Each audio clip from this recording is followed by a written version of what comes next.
Spike it up, holding on. Trigger, you've done it, you champion. Spike it up, wins. Stace to the lead. John's going to take out the Dudley Justice. And that's Mr. Ali. It could be. He's fighting back. Oh, look at him. Spike it up, does it. Welcome to Mobile Rolling, our second episode. Big show coming up today with Scotty Ewen in the studio. Lane Johnson will be in the studio. Lachie's on track with Rodney Furier. And Liz Barbaro will be with our vet, Toby Ryan. First up, Lachie was trackside Monday and caught up with Rod, so let's get started with that. Continue with Rodney Furier. Now, Rodney, tell us a little bit more about your time at Macau. A very interesting place. Apparently, its CEO of Harness Racing SA, Ross Neal, also had a little bit to do with the place of Macau as well. So tell us a little bit more. Yes, when I first got to Macau in I think it was about 1980. Yep. The track wasn't finished. There was only 3/4 of a track there. There was no horses. Eventually, they completed the track. Then the horses arrived. There was no actual water into the stables for the horses. They had to cart the water from the middle of the track on sticks on their backs, the Chinese labourers. That went on for a few months till they got water. I suppose Ross turned up about a month before it started. I'm not quite sure. He came there as a trainer driver. I knew Ross well. I lost track of Ross over the years. I knew he was a steward back in New Zealand where I met him 3 or 4 years ago before he came to South Australia. But going back to Macau itself, Macau was should have been one of the best places to have harness racing. It was a wonderful track, wonderful stables, except the Chinese people, when you ask them what was wrong with the harness racing, they kept saying it's too slow. They like quick things like the gallops. They don't like to see them go around for 2 or 3 laps. Yep. You know, eventually they started to have 1100 metre races. You start in the front straight, just go a lap. Yep. They found them a bit better, but after I left, it never took off. The turnover became poor, and eventually I think it folded. Not sure how many years after I left, but then they turned into a galloping track, and now it's on fire. But it was the best 2 years in harness racing I had. It was a great experience. Meet other trainers, see different horses, different vets, different rules, different culture. It was great. I would have been very disappointed if I never went over there. Yeah, very interesting indeed. Now, you had a long stint here as a farrier in South Australia, and you told me that you basically shoot 90% of the horses in Globe Derby Park for a stage. Tell us a little bit more about that and your role there. Yeah, I shod for most trainers around over the years. I've shod for Billingers, most of the top trainers, most of the good horses. Some people used to bring them down from Cadena, like Leah Holman in them days, now Leah Harvey. Yeah, I had a good business with shoeing, but unfortunately my back gave way and I was living on anti-inflammatory, so I decided to take up the full-time job as a steward starter with Harness Racing SA, which I did then for the next 15 years, I suppose, till I retired. Fantastic. Now, tell us a little bit more about some of the horses, well, some of the good horses you have had the privilege of doing farrier work with over the decades. Yeah, there's so many. I remember Bag Limit was one of them, but Nevada Smoke in my early days for Kevin Dempsey. But there's a lot of good horses I've shod for different trainers, a lot of bad ones. But the job's the same, they've still got 4 legs, whether they're good or bad. So, no, I had a good trade, good business, and I would have continued on, except I was, unfortunately, body gave out. So. No, that's unfortunate. So, how many years roughly again were you a farrier for? About, I'd say roughly 30. I used to train before that. I trained a horse here, won the main race, the first day they've had trots at Globe Derby. Oh, fantastic. Driven by Anthony Robinson's dad. Oh, wow, that's amazing. That was made in 1964, I think, I'm not quite sure. Had a few winners in Melbourne and Cranbourne and Kilmore. But then when I took up shoeing, I give away training, so that's my life's been around horses just about all my life. So. Well, thank you very much, Rodney. Thank you for coming on Mobile Rolling today. It's been a pleasure, and welcome back to the industry, as I said earlier. It's great to have you back here at Globe Derby Park. Thanks very much. Pronto United Finance provides a professional, friendly and personalised service, offering competitive consumer lending solutions for whatever your current lifestyle finance requirements may be. We offer secured and unsecured loans for all types of items and occasions, large or small. It might be for a car or motorbike, a boat, a jet ski or caravan, and even horse floats. It might even be for a holiday or wedding. Contact us today, get your pre-approval in place and your mind at ease. Pronto United Finance, putting your personal needs first. And a very big welcome back to Mobile Rolling. It's time to introduce our first guest, esteemed trainer and driver, Lane Johnson. Lane, a very big welcome. Okay, thanks for having me. Well, Lane, on Saturday night, it's a big night. You're going around in the David Jolly Memorial SA Butterworth Trotters Cup with He's a Ladies Man. How do you rate his chances? He's got a chance, but as we all know, if he behaves, he's got a real chance. If he doesn't behave, well, see what happens, you know. He's got plenty of ability, plenty of raw ability, but he just loses the plot out on the track race night. At home, the kids work him, Emma and Corey work him, he doesn't do anything wrong. As soon as he gets to race night, he knows it's race night or race day, and he plays up. So if he behaves, he's got a real chance. If he doesn't behave, well, see what happens. Well, his form last preparation was very good, obviously, and he hasn't really been able to recapture that form this preparation. What do you think has been some of the reasons for that, or is it just the way his attitude is on race day? It's a bit of his attitude race day. At home, his work's been better than last time in, but just race day, he just loses a plot. He shivers and shakes in the stalls and he breaks out in a sweat. So hopefully he gets over that, and he'll put his best foot forward very shortly, hopefully, yeah. I've seen him trial against the paces a couple of times at Gawler as well, Lane, and that higher speed seems to help him a bit as well. He's a beautiful looking animal to me and one of my favourite trotters, but as you said, game day he's not as trustworthy as you like, but yeah. No, he's got a lot of high speed. He stays pretty good, but I think his X factor is that he's got the high speed. He can sit off a fast pace like he has at the trials, and he can peel off and run home pretty good. So, but it's all for him at this time, learning, do everything right, and hopefully next time in he'll be a lot better off. But we're just trying to educate him and race him at the same time. It's quite hard trying to educate him but still try and win a race. How old is he? Just turned 4. Okay, so plenty of time really. Yeah, he got the 3-year-old trotters last year, the trotter of the year, but he's very immature race day. But as I said, home you wouldn't think it's the same horse. Lane, you've also got Cool Breeze in the stable, and he's a big fella as well, as He's a Ladies Man. How's he going? Yeah, no, he's going all right. He won the Fred Jones Cup. He went good at that. Then he ran second at Victor Harbour. He went good again. He got in a bit of trouble with about the 800 metre mark, but no, he's going well. We're just giving him a few easy weeks. You know, you can't just keep going to the well too often because one day the well will be empty. So, you know, we just giving him a couple of easy weeks and get him ready for the SA Cup. Hopefully his legs are fine. Well, your son Corey is following in your footsteps and becoming a driver, and he's driving at the trials every Sunday morning at this point in time.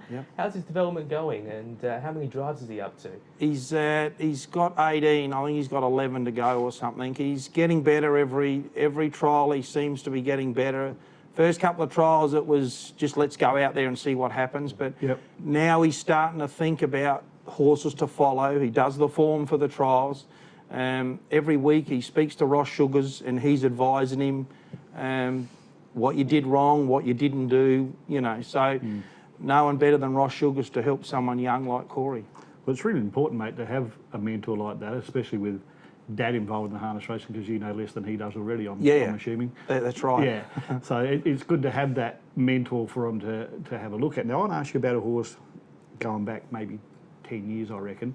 My Serene Lady, that was one of my favourites at the time. I think she won 7 or 8 in a row at one stage, and along the way was beating horses like Repel Him and Come On Frank. Knocked him off one night.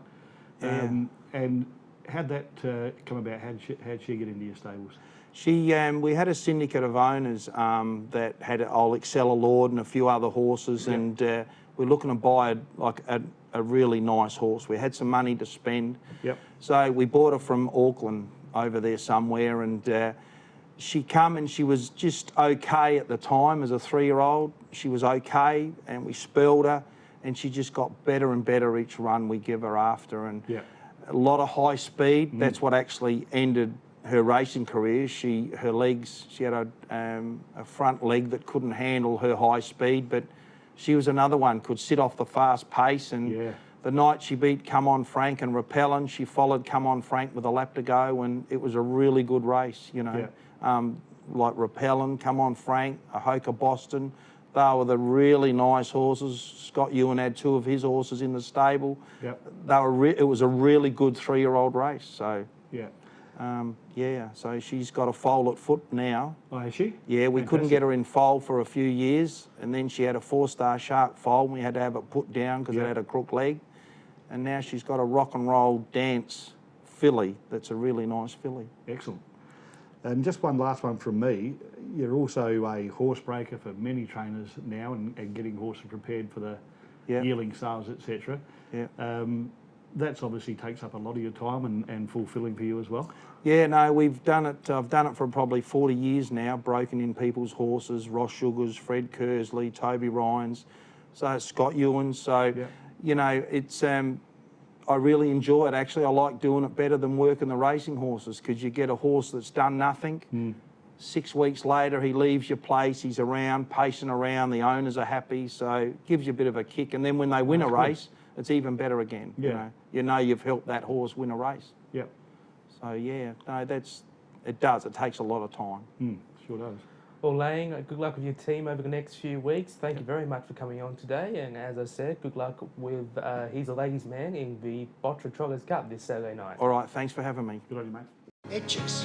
With over 30 years combined experience, we endeavour to make your presentation the best it can be. We specialise in all things corporate, from your company's major awards through to your club's trophy needs, as well as sports uniforms and equipment. Our giftware range is second to none, which you can view on eBay. All you do is just type in Etches. Etches is proud to be your one-stop shop, making everything a whole lot easier for you.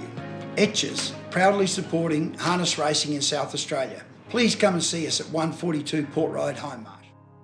Welcome back to Mobile Rolling. Our next guest is Scotty Ewen. The surname needs no introduction to SA harness racing, with father Barry being a leading trainer driver for many, many decades, and now son Scott keeping in the family with the colours still up in front every meeting just about. Scotty, you're there with the now and again, and training pretty well in your own right.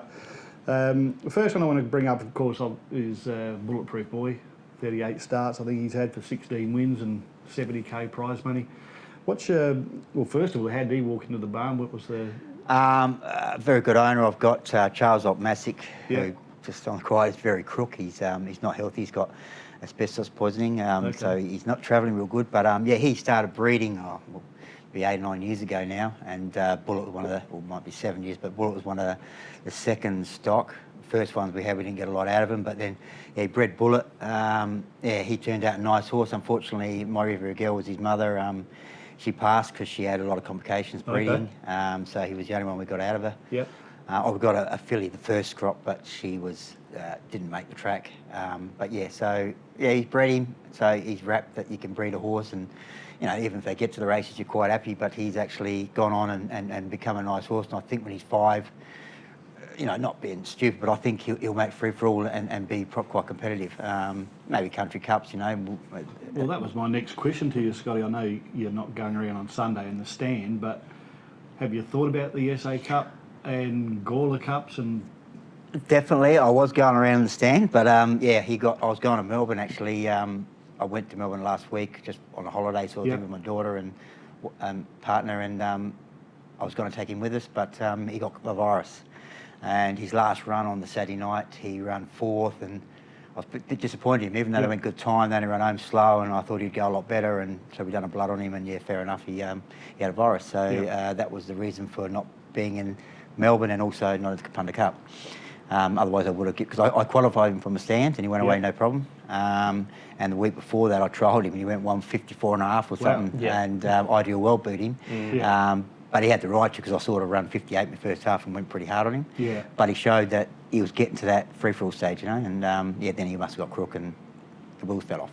So where are you at now? Where's he's back now. He's had a few light weeks, and just freshened him up and tried to get rid of the virus, bit of treatment, and yeah, I've started jogging him again, and I'm hoping maybe get a run in, but definitely on Cup night there'll be a race there for him. He's only a C4 horse, so I was going to put him in the Daily Justice, but I'll probably put him in as a C3, C4 race, I believe, for 8,000. I'll chuck him in that and progress from there, hopefully. Yep. Well, I spoke to you one night where you won at Globe Derby after the race doing a on-the-track interview, and you said that he was probably one of the best horses you've ever trained, and you've had a lot of good horses over the years, but it must be really refreshing to train a horse of this calibre.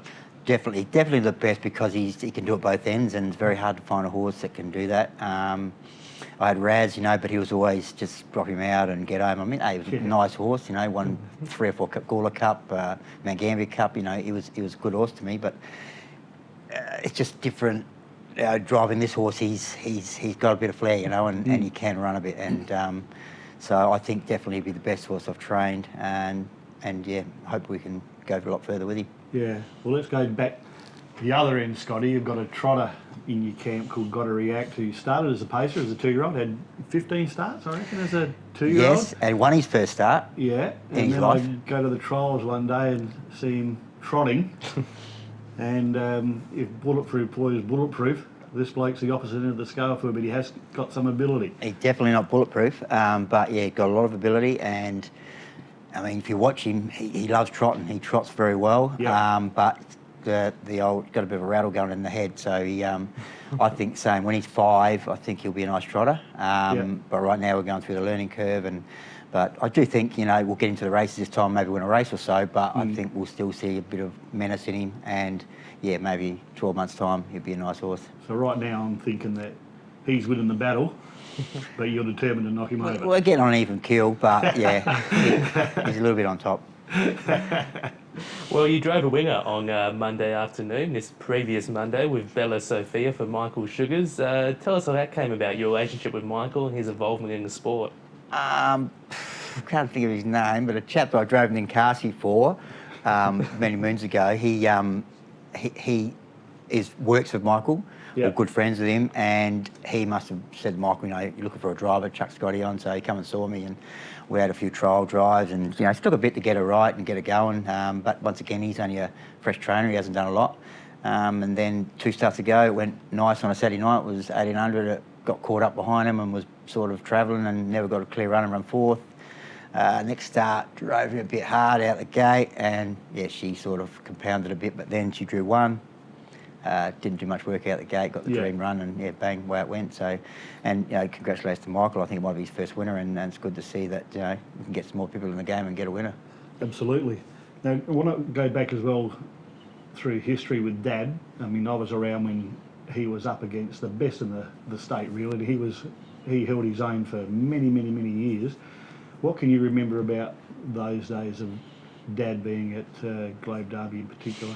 Oh, I was young, but geez, he was always a great front runner driver. You ask anybody that, and they'd say if he got to the front, it'd be pretty hard to get past. He had some nice horses, Spring Parade and Miss Dexterity, and he had a Tuppy and a Prince was a freak, but a bit like my Chestnut, a bit stupid, so it cost himself a lot of races. But yeah, he was always hands on and worked his butt off pretty much. Had a job plus done horses, and like a lot of us have to do these days. And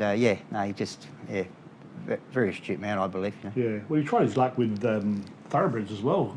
He did. He actually had a clipping in the paper because he got a double header, Stormy Cardo and can't remember the pacer, but same day winners, and I think he trained 10 or so gallop winners. Pretty could have been more, but he used to get them going all right too. Well, Scott, best of luck with Bulletproof Boy over the next few weeks and the rest of your team. Thanks for coming in, and we'll hope to have you on the show again in the future. No worries, thanks, gents. Good on you, mate.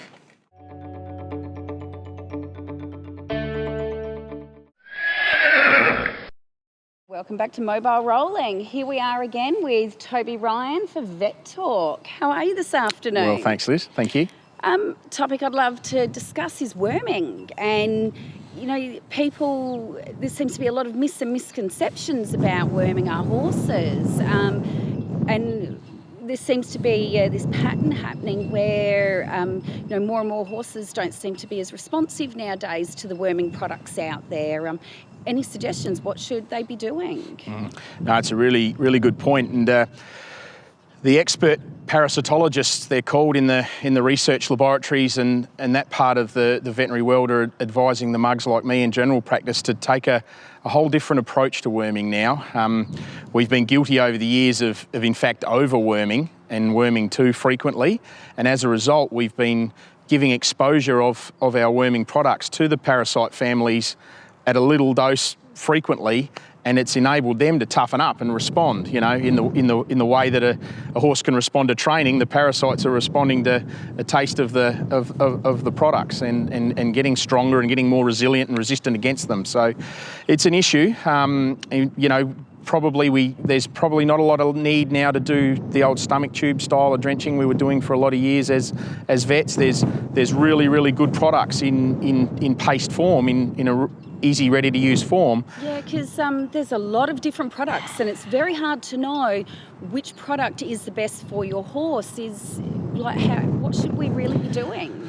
The critical thing is probably to make sure that it is necessary to worm. You know, we sometimes look at a horse and think it looks wormy, but reality is it could be a whole host of other reasons that it's failing to thrive or losing weight. Sure, worms could be one of them, but in our dry environment here, probably predominantly in the north of Adelaide area, worms are less of a problem than they're rated for, and we've got to be more careful about overusing worming. So the suggestion is to, you know, whilst it's a few bucks, it's money well spent. You just get a small, cheap lab test done.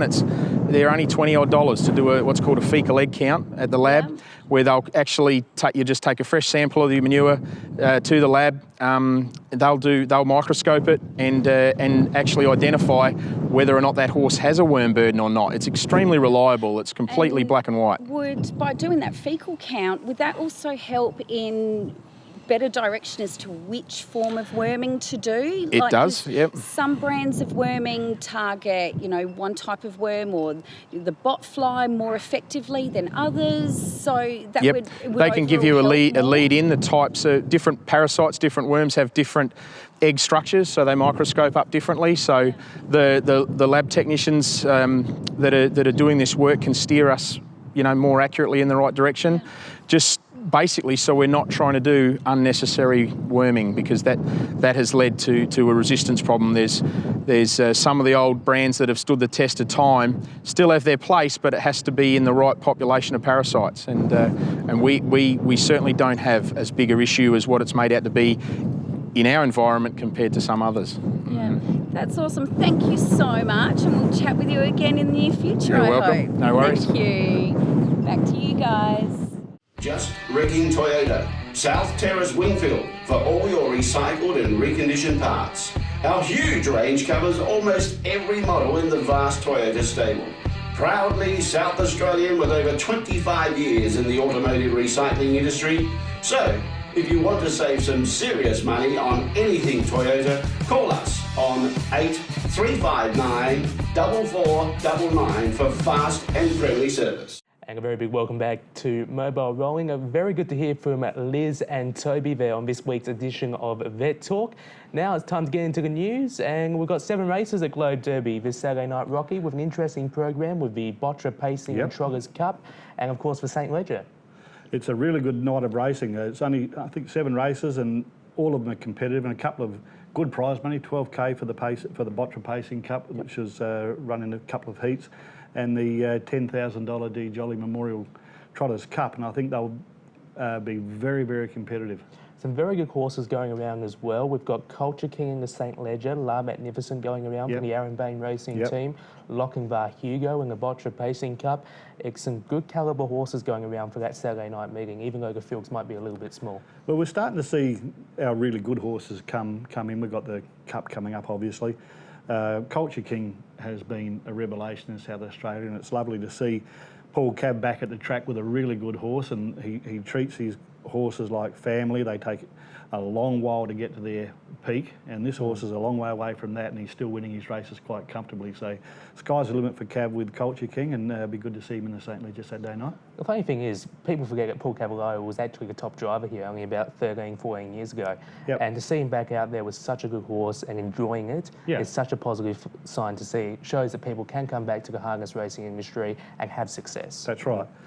We move on to Capundra Sunday for the Cup. Again, that's a standing start this year, and the good horses they're given 20 metres away. So horses like Danny off the front row, if that steps away and sets a pace, then the horses off 20 have got some work to do to get into the race for a start, and then try and work their way up to the front pack. It's going to be a really interesting race. It's such a compelling cup, isn't it? Because you've got Argan's Legacy off the front with Danny and Nasolki, who's been racing super lately ever since that horse joined the Danielle Hill stable. And off the back, you have Begor Pagi.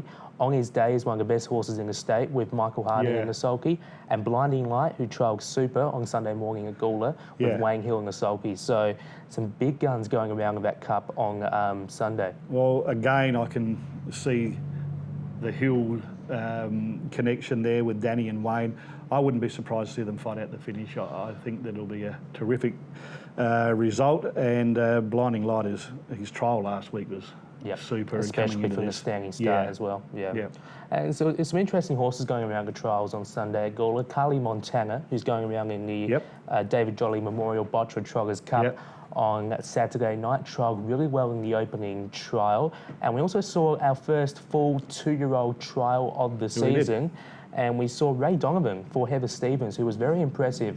It's going around on Saturday night at Globe Derby in the last race, but showed a lot of toe and a lot of potential on Sunday morning at the trials. Yeah, it's nice to see some 2-year-olds back in the fold this year as well. We've been a bit light on in the last, quite a few years really, in terms of quality 2-year-olds. So this crop, be interested to see how they go along. And then of course, last year's Allwoods crop will come through in March, April, May. So there are things to get excited about with harness racing in South Australia. Yeah, exactly. And with the 2-year-olds, you have the kindergarten stakes coming up on Cup night, and so many compelling races on Cup night as well. You have the Derby, the Troggers Cup, the SA Cup. It's going to the Dudley Justice Plate as well. It's going to be a fantastic night of racing on February 9th, isn't it? Sure will. So that's it for this week's edition. Next week we'll talk SA Pacing Cup, we'll talk Allwood Sales, and hopefully we'll have a couple of exciting guests coming in as well. See you next week.